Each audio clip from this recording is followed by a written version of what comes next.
صحابہ کا اگر ایمان رکھنا ہے تو پھر صحابہ کرام رضی اللہ عنہم کے اس مزاج کو بھی اپنانا ہوگا اور آپس میں ایک دوسرے کے ساتھ درگزر کا معاملہ کرنا ہوگا. آئیے سبق کی آیت پر تاکہ میں اپنی بات کو مکمل کر پاؤں. صفحہ نمبر 821 حوالہ ہے رکھا ہوا. آگے دیکھیے رحماء بینہم. اس سے بات سمجھ آگئی کہ نہیں آئی؟ یہ جو کہتا ہے صحابہ کے درمیان دشمنیاں تھی، عداوتیں تھی، بغض تھا، قتل و غارت تھی، قرآن کی شہادت سچی ہے کہ اس ملنگ اور بھکتی کی کہنا سچا ہے؟ قرآن کی شہادت. تیسری صفت آ رہی ہے، غور کرنا. اللہ فرماتے ہیں تراہم رکعا سجدا. مل گیا حوالہ؟ ذرا غور کرنا. تراہم یہ تیسری صفت ہے صحابہ پیغمبر کی. دیکھے گا تو ان کو رکعا کبھی رکوع کی حالت میں، سجدن کبھی سجدے کی حالت میں. کیا مانا؟ تراہم جب بھی تو دیکھے گا، اکثر اوقات مراد ہے تو صحابہ کرام رضی اللہ عنہم کو اکثر اوقات کس حال میں دیکھے گا کہ کوئی رکوع میں ہے، کوئی قیام میں ہے، کوئی سجدے میں ہے، کوئی اتحیات میں ہے، نماز کے اندر مشغول ہے. صرف فرضی نماز پنجگانہ نہیں، نوافل کا بھی اہتمام کرتے ہیں. صرف دن کی نمازیں نہیں، شب زندہ دار ہیں، تہجد کی نماز کا بھی اہتمام کرتے ہیں. سورہ مزمل کو پڑھ کر کے کبھی گھروں میں دیکھنا، بالخصوص اس کی آخری آیت کو. اس قدر اللہ کے سامنے قیام، رکوع اور سجود کثرت کے ساتھ کرتے ہیں. اللہ نے فرمایا میرے محبوب صلی اللہ علیہ وسلم اتنی کثرت کے ساتھ ان کا عبادت کرنا، دن بھر محنت مزدوری کرنا، کبھی میدان جہاد اور میدان کارزار میں دن بسر کرنا، رات کو میرے سامنے کھڑا ہو جانا، انہوں کو اپنی جانوں پہ ترس بھی نہیں آتا. میری عبادت میں جو مشغول کر رکھا ہے. میں آپ کو حکم دیتا ہوں میرے پیغمبر ساری رات قیام نہ کیا کریں، آدھی رات بھی قیام نہ کیا کریں، بلکہ اس سے بھی کم رات کا قیام کریں، باقی آرام کرنے کا وقت بھی ان کو دیا کریں، آپ بھی آرام کیا کریں. مفسرین نے بڑا عجیب جملہ اس مقام پہ لکھا. جب میرے محبوب صلی اللہ علیہ وسلم نے صحابہ کرام کو یہ آیت پڑھ کے سنائی، رب کا پیغام اور اللہ کریم کا کلام، صحابہ پریشان ہو گئے. آپ نے فرمایا کیوں میرے یارو؟ اللہ کے محبوب ٹھیک ہے مشقت تو تھی، محنت تو تھی، لیکن ساری رات کا قیام کرتے تھے، اجر اور ثواب بھی ساری رات کے قیام کرنے کا ملتا تھا. اب ایک رات کا حصہ ہم قیام کریں گے، باقی رات کو آرام کریں گے، تو ایک تہائی حصہ قیام کریں گے تو اجر بھی اتنا ہی پائیں گے. اللہ نے فرمایا نہ میرے محبوب صلی اللہ علیہ وسلم، ان کی طرف سے تو عبادت میں کمی نہیں آئی، میں رب نے تخفیف کر دی ہے. اب یہ رات ایک لمحہ بھی میرے سامنے قیام کریں گے، عبادت کریں گے، میں اللہ کریم ان کو اجر پوری رات کے قیام کا. سبحان اللہ. صرف پنجگانہ فرض نماز نہیں، صحابہ کا مزاج سمجھو، نوافل کا بھی اہتمام ہے. تراہم جب بھی تو دیکھے گا، جہاں بھی دیکھے گا، اکثر اوقات صحابہ کرام تجھے نظر آئیں گے رکعاً رکوع کی حالت میں، سجداً سجدوں کے تجھے نظر آئیں گے. صحابہ کرام کو ماننے والوں دعوت فکر دیتا ہوں کہ صحابہ کا نام بھی ہم نے، صحابہ کرام رضی اللہ عنہ کی عقیدت و محبت کا دعویٰ بھی کریں، لیکن پڑھنے کو فرض نماز بھی نہ پڑھے. کیا خیال ہے؟ یہی صحابہ کو ماننا ہے؟ نہیں. یہی مفہوم ہے صحابہ کو ماننے کا؟ نہیں میرے دوست. صحابہ کرام رضی اللہ عنہ کو مان اور مخلص ہو کر کے مان. یہ عملی طور پر صحابہ کرام کی زندگی کو اپنانا ہوگا، تب کل قیامت کے دن میرا رب صحابہ کے قدموں میں ہمیں جگہ دے. سبحان اللہ. فرض نماز میں کمی اور سستی نہیں. صرف درسوں والے دن نہیں، دروس قرآن کا سلسلہ انشاءاللہ چلتا رہے گا، لیکن یہ مطلب نہیں ہے کہ جس دن درس ہو تو اس دن نماز کا اہتمام بھی ہو، درس نہ ہو تو نماز کی بھی چھٹی نہیں میرا دوست۔ درس ہو یا نہ ہو، نماز بہر صورت فرض عین ہے، بے شک نماز بہر صورت فرض فرض عین ہے، نماز میں کمی اور سستی نہیں آنی چاہیے۔ یہی نماز تو ہے ہمارے پاس عملی زندگی میں، یہی نماز تو ہے ہمارے پاس۔ اور کیا ہے، روزے ہیں تو سال کے بعد ایک مہینہ، ایسی ہے نا، سال کے بعد ایک مہینہ، 11 مہینوں کے بعد وہ آخری مہینہ۔ حج ہے تو وہ بھی صاحب استطاعت پر زندگی میں صرف ایک مرتبہ فرض۔ سبحان اللہ۔ زکوٰۃ ہے تو وہ بھی صاحب نصاب کے ذمہ سال میں صرف ایک مرتبہ 2.5% ادا ہے۔ جہاد کا ویسے ماحول ہی کوئی نہیں رہا، بچ گئی پیچھے کیا چیز ہے؟ نماز، صرف نماز، جو دن میں 5 ڈھیلے ہو گئے ہو، جو دن میں 5 مرتبہ پڑھنے کا حکم ہے۔ کیسا ایماندار ہے، کیسا میرے محبوب کے یاروں کو ماننے والا ہے۔ صرف آپ کو نہیں کہہ رہا، اپنے آپ کو بھی شامل کر رہا کہ جس فرض نماز کو ضائع کرے اور دل میں کبھی احساس اور ندامت بھی نہ ہو۔ 100 روپیہ جیب سے گر جائے، چوری ہو جائے، گم ہو جائے، کتنا جس کی کوئی حیثیت اور بکت یاد نہیں رہی، پھر بھی دل میں کھٹکا ہوتا ہے، افسوس ہوتا ہے، ہائے ہائے میرا 100 روپیہ ضائع ہو گیا چلا گیا۔ اور نماز رہ جائے، اتنی افسوس نہیں ہوتا۔ کہے کا ایمان کا دعویٰ جس کی نماز فرض نماز ضائع ہو اور اتنے افسوس اور ندامت شرمندگی دل میں نہ آئے، جتنا 100 روپیہ 500 1000 ضائع اور گم ہونے پر دل میں پریشانی آتی ہے اور انسان افسردہ ہوتا ہے، تو یہ کس بنیاد پر ایمان کا دعویٰ کرے؟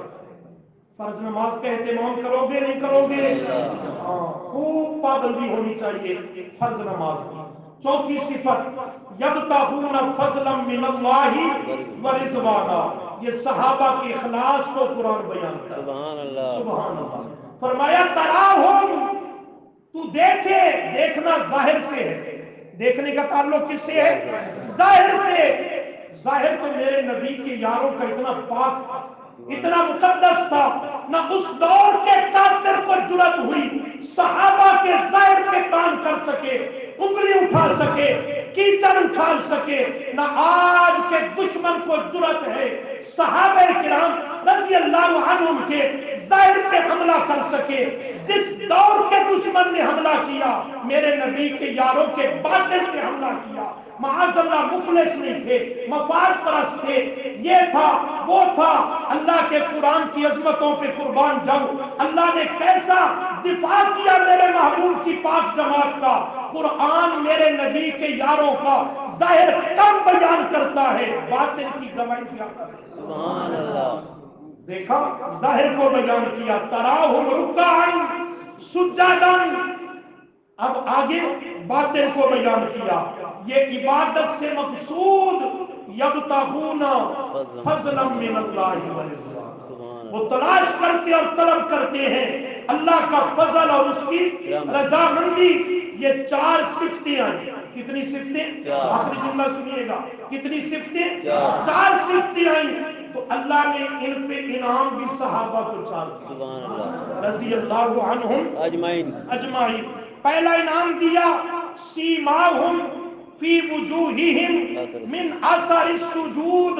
وقت نہیں اس کی تفصیل میں جاؤں، ایک ہی جملے میں سنیے گا۔ اللہ کریم نے اس ایمان، اخلاص، عمل، عبادت کا اثر، خاص عزت وقار اور نورانیت صحابہ کے چہروں پہ ظاہر کر دیا۔ سبحان اللہ۔ ان کے چہروں کو منور کر دیا، بدن کو معطر کر دیا، ان کو عزت اور وقار سے نوازا۔ وہ ایمان اور عبادت کا اثر اور اس کا رنگ وہ نورانیت کی صورت میں میرے نبی کے یاروں پہ نظر آنے لگا، رضی اللہ عنہم اجمعین۔ یہ پہلا انعام بخشا۔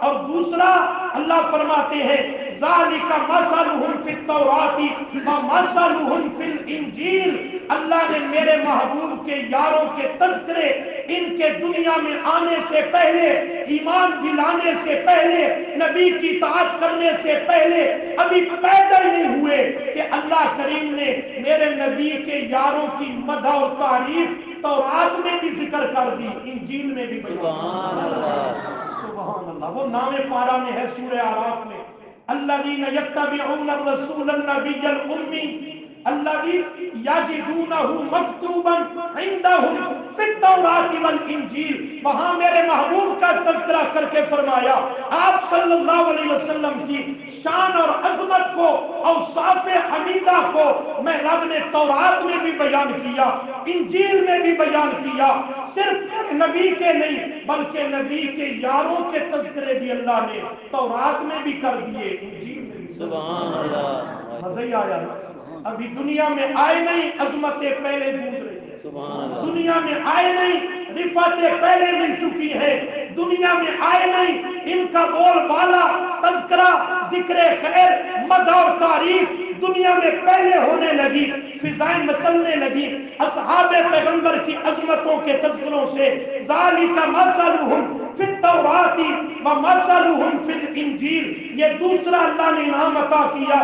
آگے ایک مثال دینے کے بعد فرمایا وعد اللہ الذین آمنوا، یہ درمیانی حصہ پیچھے ایک سبق میں بھی گزر چکا ہے، وقت بھی نہیں ہے اس کی وضاحت کا۔ تیسرا انعام وعد اللہ، وعدہ کیا کس نے؟ اللہ نے، اللہ نے، کس نے؟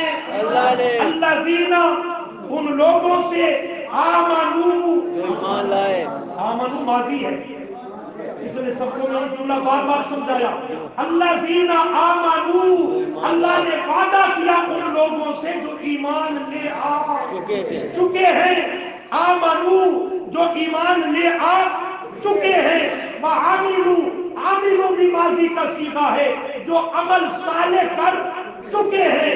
میں پوچھنا چاہتا ہوں جب یہ آیت نازل ہوئی اس وقت جو ایمان لے آ چکے تھے، عامل الصالحات، صالح اور نیک عمل کر چکے تھے، وہ کون تھے؟ میرے نبی کے، بولو ذرا پیار سے بولو، کون تھے؟ آواز آنی چاہیے، میرے نبی کے وہ کون تھے؟ صحابہ تھے۔ الذین آمنوا وعملوا الصالحات، اصحاب پیغمبر کا تذکرہ ہے۔ اللہ کیا کہنا چاہتا ہے؟ فرمایا تیسرا انعام دینا چاہتا ہوں، تیسرا انعام دینا چاہتا ہوں۔ یا اللہ وہ کون سا انعام ہے؟ فرمایا منہم مغفرتن، بتلانا اور انعام دینا چاہتا ہوں میرے نبی کے صحابہ مغفرتن، مغفور ہیں، بخشے ہوئے، مغفور ہیں، بخشے ہوئے ہیں۔ اور چوتھا انعام دیا وَأَجْرًا عَظِيمًا، ان کے لیے آخرت میں، جنت میں اجرن عظیمہ، بہت بڑا اجر اللہ نے تیار کر رکھا ہے۔